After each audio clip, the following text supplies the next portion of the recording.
salah rekrut orang, itu biayanya, kalau yang kelihatan aja, itu minimal 15 kali gaji, in average. Kalau salah rekrut orang. Tapi 15 kali gaji itu murah dibandingkan apa? Efek emosionalnya, efek dampak non-finansialnya, karena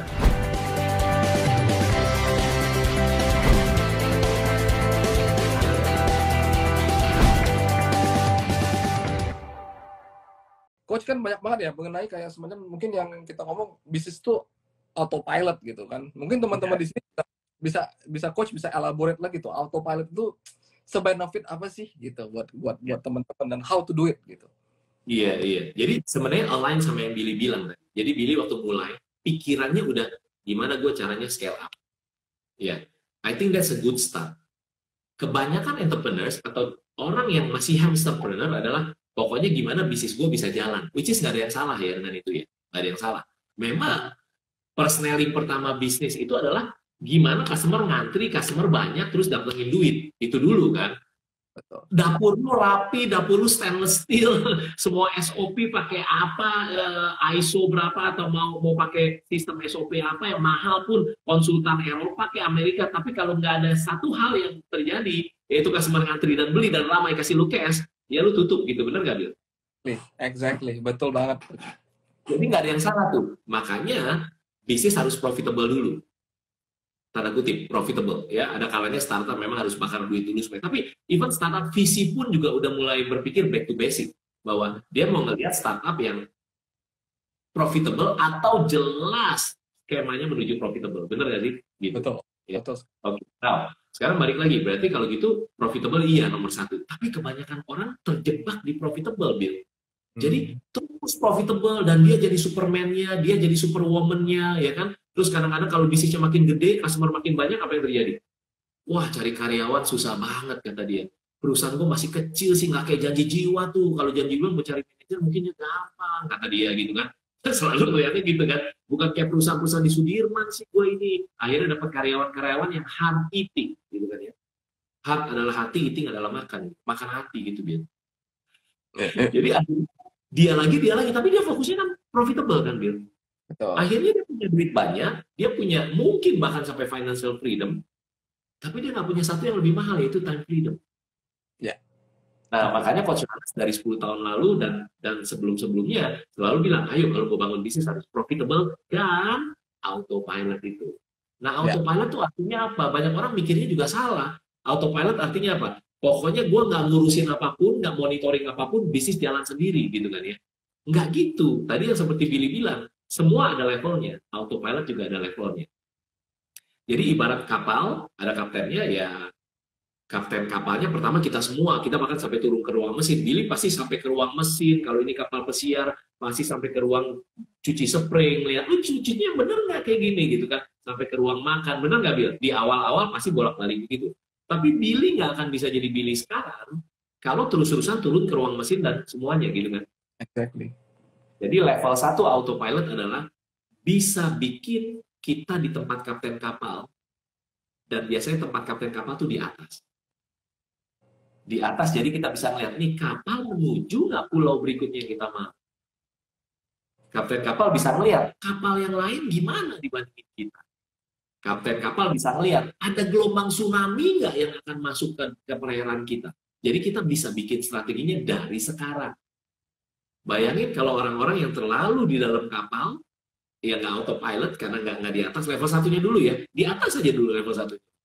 Nah nanti level 2-nya adalah kita udah nggak perlu pegang itu punya setir kapal, ada orang-orang yang bisa pegang-pegang karena ada sistem dan ada orang yang bagus. Jadi kita mulai bisa berpikir strategik, kayak Billy mungkin gimana dari 1 jadi 100, 100 jadi 200, 200 jadi 500, 500 jadi 900. Abis ini mungkin you have the next horizon, abis 900 apa ya? Billy nggak akan punya waktu berpikir begitu kalau terjebak di profitable, dan jadi entrepreneur tadi. Gitu. Nah caranya gimana? Itu kan baru level 2 tuh, nanti ada level 3, di mana si kapten kapal nggak harus ada di perahu kok. Perahunya jalan sendiri gitu kan. Ya tapi itu ntar gitu, jangan langsung meloncat pokoknya, mana tuh Coach Jonas bilang katanya bisa autopilot, berarti gue tiduran rebahan tapi bisa jalan sendiri. Ntar dulu, ingat ya, step by step gitu kan, ada level-levelnya, gitu sih Bill. Ya. Gitu. Itu true reflection banget, benar banget kata coach itu. Jadi kan istilahnya nakoda ya kan. Ya, Ya. betul. Memang nggak bisa langsung dari ke nakodanya gitu. Yang pertama kan kapalnya harus jalan dulu, ya kan.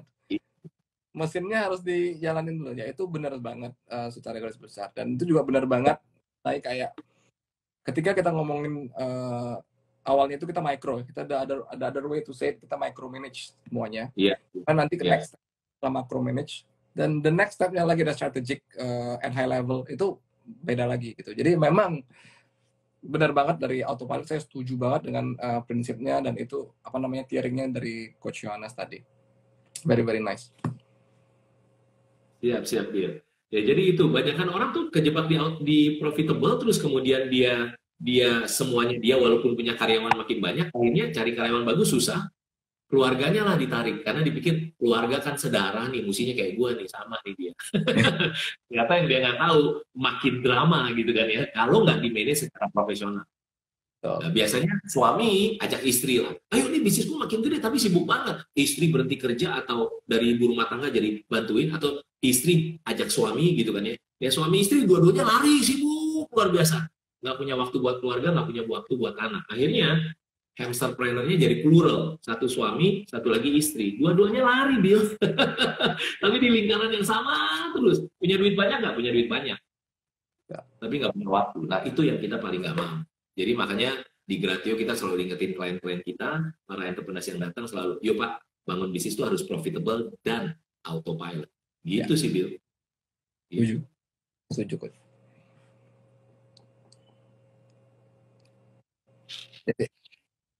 Kita mau ada next question Coach? Iya, apa yang mau dibahas lagi apa? Tadi pertanyaan Billy belum saya jawab ya, gimana bikin autopilot gitu ya? Iya, gimana caranya kita initiation-nya dulu, kan tadi banyak stage-nya gitu ya. Yang awal-awal gimana caranya tuh Coach? Kalau saya ngelihatnya yang simple gini. Pemilik bisnis itu sebenarnya harus bangun apa sih? Dua harusnya menurut Coach Yohanes ya Pauli ya.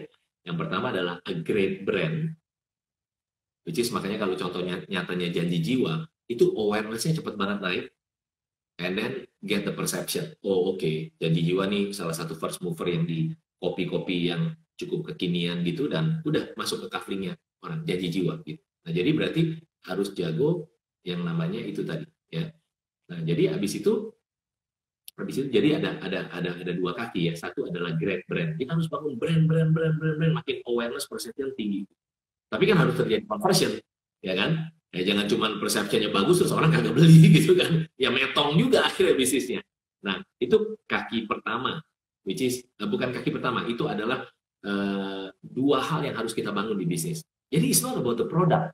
Mungkin nggak tahu Billy apakah sama Coach Yohanes, tapi kalau saya it's never about the product.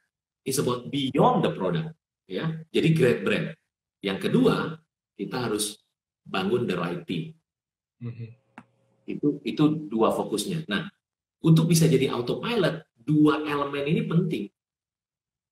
Ya, jadi kalau great teamnya sudah oke, berarti kita harus bangun apanya? Sistemnya. Kita punya sistem bagus, tapi benihnya orang-orang yang masukin adalah kan ada FIFO, first in, first out. LIFO, last in, first out. Ada yang namanya GAIGO, garbage in, garbage out.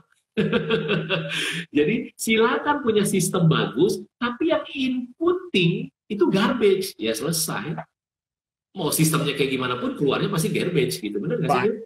Banyak yang begitu kan Coach, pakai sistem tercanggih sekali, tapi memang dari segi human capitalnya buat pemaksimalan sistemnya itu nggak efektif gitu. Jadi bukannya menyelesaikan masalah atau efisiensi yang dikejar, malah jadinya jadi orang harus nyari terus source of the problem apa. Bukan menyelesaikan masalah, tapi memasalahkan sistem. Maksudnya gimana ya? Sistemnya dibuat masalah gitu, jadi gitu kan ya. Karena itu nggak pernah salah sebenarnya, sistem itu nggak punya, yang ada tuh human error yang ada ya Coach.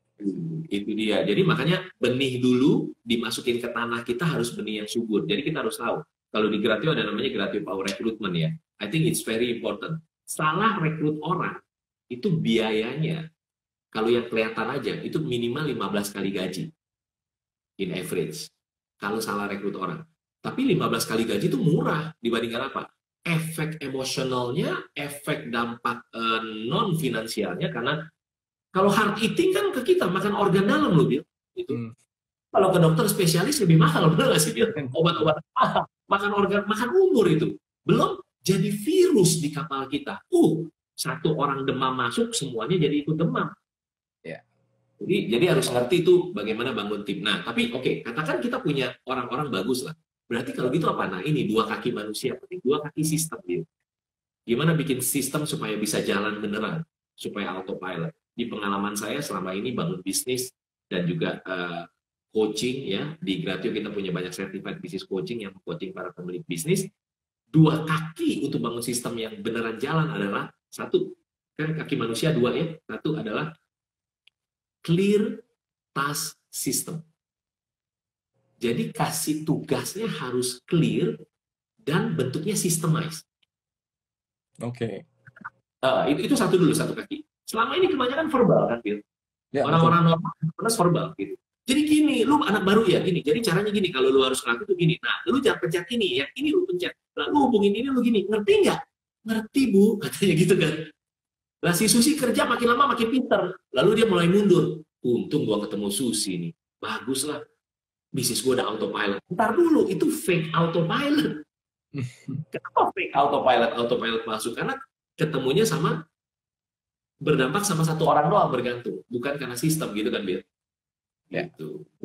Jadi berarti harus clear task system. Pemberian tugasannya pun harus systemized.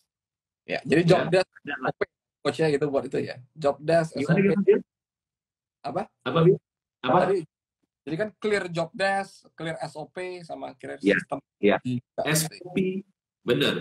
Nah, SOP itu, Bill, kuncinya kenapa kok di Billy sih standarisasi jalan. Buktinya kopi janji jiwa dimanapun tuh sama rasanya gitu kan.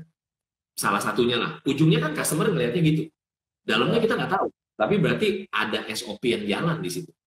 Nah, cuman masalahnya adalah gimana bikin SOP yang jalan nih. Kaki satu dulu nih, manusia satu kaki nih. Jadi bukan kaki yang kedua, baru satu dulu. Make sure bahwa itu tuh jalannya di lapangan jalan. Kayak kita SOP itu nggak cukup. Karena kebanyakan klien kita begitu SOP dipikirnya, gajah, terus gue mau bikin jadi cepetan. Nggak bisa kan? Pasti step by step, bener nggak dia? Betul. Jadi kalau itu coach itu SOP-nya tuh banyak revisi itu. Jadi ada versi 1, versi 1,1, versi 1,2 sampai versi 5 kali. Iya, ada versi 7,1 bahkan gitu kan. Iya, benar. Jadi basically itu SOP yang beneran jalan. Contohnya checklist. Benar nggak sih? Checklist karena dipakai di lapangan itu jalan. Kayak gitulah. Mungkin video learning harus gimana, ya kan? Jadi benar-benar semuanya systemized. Si Susi resign atau Susi menikah digantiin sama si Joko, ya udah sistem learningnya udah ada di situ, gitu. Nah tapi kan itu clear task system. Satu kakinya lagi adalah ini yang kebanyakan entrepreneurs lupa, makanya nggak jadi autopilot. Clear monitoring system. Wow, itu penting banget. And you say it. You say it bahwa harus dievaluate ya coach, itu konsisten beberapa kali Billy bilang. Nah berarti percuma punya KPI, rapot setiap karyawan kita punya KPI, kalau di Gratio namanya KPIM, buat ngingetin, bukan Key Performance Indicator, tapi Key Performance Indicator and Monitoring. Lu punya indikator, tapi kalau lu nggak monitoring, percuma lah. Ya nggak? Bikinnya capek-capek. Ini kalau untuk manajer ini apa ya? Capek. 2 hari mikirin. Wah, ini cakep, keren. Habis cakep, udah. Besoknya, udah kan punya KPI kan? Ya udah oke, jalan semua ya. Jalan. Kagak pernah tiap bulan dilihat monitoring KPI, siapa nilainya siapa. Lalu kemudian di sorting siapa yang paling tinggi, siapa yang paling rendah. Nggak punya waktu untuk ngebahas evaluasi. Lu kenapa kok KPI-nya rendah dibandingkan bulan lalu dan sebagainya. Ya akhirnya karyawan ya belajar. Ini mah cuma bikin doang, ya udah akhirnya kerja lah, kan kita juga sibuk gitu kan ya, sibuk, lupa dia gitu kan, fokus rapotnya dia sebenarnya apa. Dan buat jadi karyawan juga enak kalau bisnis yang ada KPIM-nya, karena dia akan bilang Billy sama Coach Yohanes nggak akan soal like and dislike, ya kan? Billy sama Coach Yohanes jelas briefnya, bulan ini gue dinilai bagus kalau gue ngapain. Enak kan Bill kerja di tempat perusahaan kayak gitu juga kan Bill, KPI yang itu dikawinin. Kenapa Bill? Metrik Matrix penilaiannya clear. Betul, matrix. And then habis itu kita kawinin sama di bawahnya. Ada yang namanya rewards and, bukan punishment. Rewards and consequences. Jadi kita nggak kasih punishment ke tim kita, enggak. Ada rewards, iya, tapi ada consequences. Bedanya apa sama punishment? Punishment mah kita kasih dan kita hukum. Kalau consequences bicara mengenai lu kalau begini, ya lu ada konsekuensinya begini. Kalau lu bagus begini, ya lu dapat begini, gitu kan? Dan di Gratio Group dan juga ke klien-klien kita endorse, kita encourage untuk punya yang namanya insentif bulanan tuh jangan cuma orang sales, Bill. Non sales pun ada yang namanya MVB, monthly variable bonus. Oke, wow. Dan kita nggak tambah miskin loh, Bill, dengan bikin MVB. Kenapa? Nggak tambah miskin kok dengan kasih ke, dan itu melatih mereka untuk entrepreneurship juga kan, bahwa lu kerja lebih bagus, lu dapat lebih bagus. Kan kasihan, yang dapat lebih bagus biasanya orang sales doang, Bill. Ya, kepala di bawah kaki di atas dia dapat bagus, yes, gua dapat insentif bulanan. Yang lain apa? Untuk function yang lain. Lu mau kepala di bawah kaki di atas, hasil lu kayak gimana ya gaji tetap gitu kan. Ya. Nah, kita enggak. Kita mulai bikin MVB, Bill, monthly variable bonus gitu. Jadi non sales juga dapat variabel, lu bagus, KPI yang lu bagus, lu dapat rewards lebih bagus. Jadi bukan cuman yang namanya itu. Tapi beberapa entrepreneurs akan dengar ini langsung deg-degan. Ya elah, ini gue kurang lagi dong profitnya nih gitu kan ya. Masa gue bagi ke semua non sales? Ada caranya, Bill. Ada caranya bagaimana bikin ember, bikin bucket, lalu dibagi bareng gitu. Tapi nggak sama, tergantung KPI. Jadi balik lagi ke pertanyaan, gimana bikin bisnis autopilot? Pasti jawabnya panjang, karena harus bangun 4 kaki meja sebenarnya. Tapi simpelnya yang tadi 2 kaki manusia itu dulu deh. Clear task system. Jadi kita harus punya pemberian tugas yang sangat clear.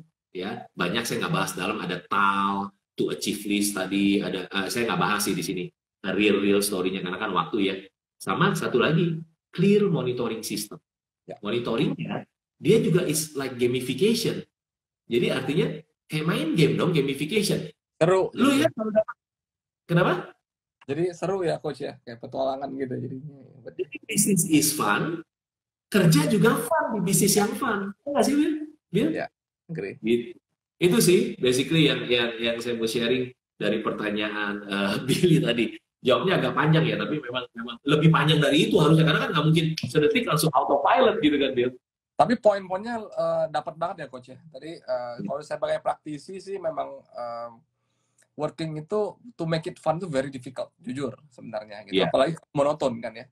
Tapi benar, gamification, those reward and consequences tadi ya, it's very important. Apalagi kalau misalnya timnya lumayan gede gitu. Kalau timnya kecil kita masih bisa, yuk pergi makan, yuk apa. Cuman it's almost impossible. Jadi emang harus dibuat tadi, kita revisit lagi, itu benar banget. Dan juga harus dibikin tadi yang seperti MVB dan itu benar-benar efektif, apalagi buat memotivasi karyawan yang kita nggak pernah tahu ya sebenarnya dari segi mereka itu apakah mereka sudah bosan kan maka jadi performance-nya rendah atau nggak termotivasi. Jadi itu berguna sih buat matrix itu.